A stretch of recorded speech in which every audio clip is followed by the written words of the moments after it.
আসসালামু আলাইকুম সবাইকে। আজকে আমি বানাবো চিকেন পুরি। তার জন্য এখানে ময়দা নিয়েছি, তার মধ্যে দিয়ে দিয়েছি লবণ, এখন দিয়ে দেবো রান্নার রেগুলার তেল। এখন ময়দা আর তেলটাকে ভালোভাবে মিশিয়ে নেব হাত দিয়ে। ঢলে ঢলে কাজটা করতে হবে।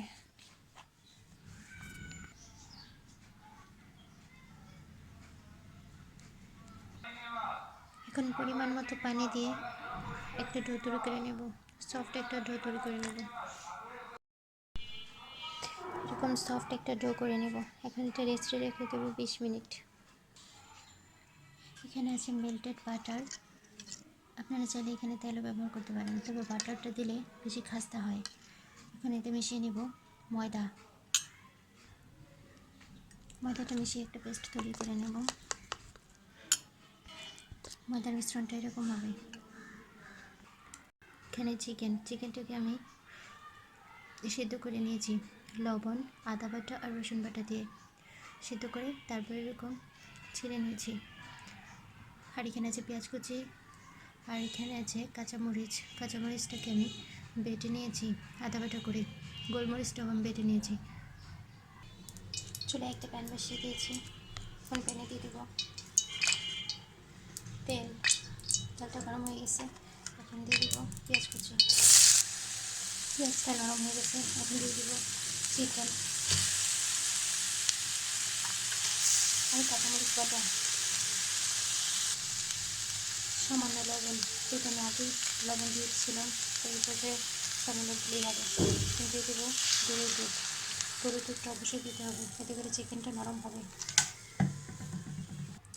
এখানে আমি ময়দার একটা লিচি তৈরি করে নিয়েছিলাম, আর লিচি থেকে এরকম একটা রুটি বেলে নিয়েছি ছোটো।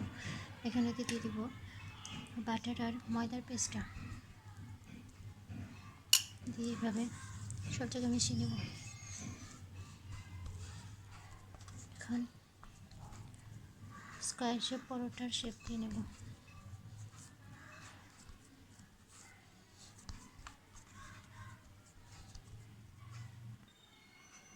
সবগুলোকে আমি এরকম সাইজের বানিয়ে নেব। এখন রেস্টে রেখে দেবো 10 মিনিট। এরপর চাই দিয়ে দেবো জিরা গুঁড়া আর হাফ টেবিল স্পুন চিনিটা না দিলে টেস্টিং সল্টও দিতে পারেন। এখন আমি পুরটাকে ঢুকিয়ে নেব। রেস্টে দেওয়ার কারণে খামিটা কিন্তু অনেক নরম হয়ে যাবে। একটু টেনে মাঝখানে পুরটা দিয়ে দেবো।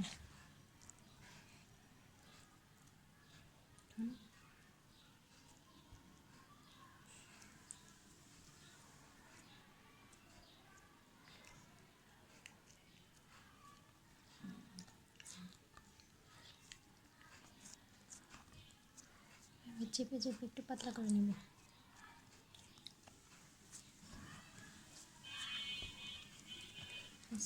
তৈরি হয়ে গেল।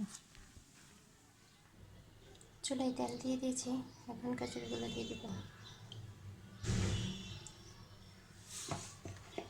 যাওয়ার সময় চুলার আঁচটা একদম লোতে রাখতে হবে, আর পুরোটা সময় কিন্তু এটাকে লো আঁচে ভেজে নিতে হবে, তবেই খাস্তা হবে। তেলটা যখন হালকা গরম থাকবে তখন পুরিগুলো দিয়ে দিতে হবে। একদম লো হিটে পুরিগুলো ভাজতে হবে, উল্টে পাল্টে সময় নিয়ে।